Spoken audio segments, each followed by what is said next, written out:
I understand you have new reporting now on the officer who fired the gun. That's right. So we don't have the name of the officer yet, but I have been told to look at, and I have in front of me now, details of an incident that the DHS is now saying this officer was involved in June. It was also in Minnesota. It was in Bloomington, Minnesota, when ICE was targeting someone who they said was a convicted sex offender. They were going after this man.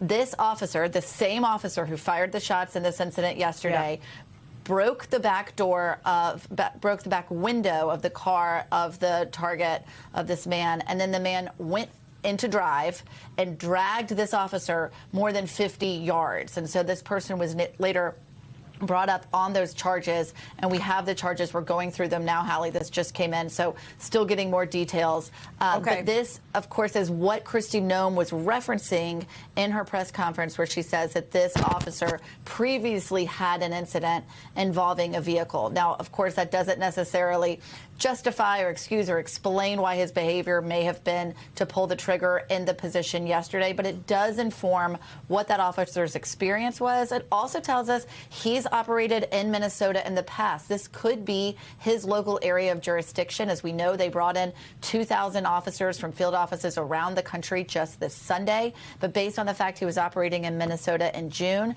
this may be his jurisdiction. We also know he's experienced. He's not part of the surge that ICE has done just in the last 6 months to bring in 10,000 new officers when they cut a lot of the mandatory training back.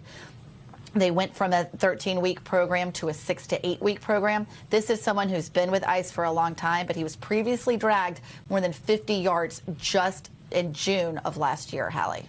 And this is, again, you make the point, Julia, hang with me for a second here, that Secretary Noem had referenced this. She talked about, in fact, what she has described as a surge in what she described as vehicle rammings or these vehicle-involved incidents with demonstrators, protesters gathering near the site of some of these ICE operations. Let me ask you this, and I know you're still looking through the charges, so if you don't know the answer, just let me know. The individual who was behind the wheel in that June incident, Julia, was that person charged with domestic terrorism? That was something that came up frequently over the course of the last day. That is a great question, Hallie, and when we find out, I will let you know.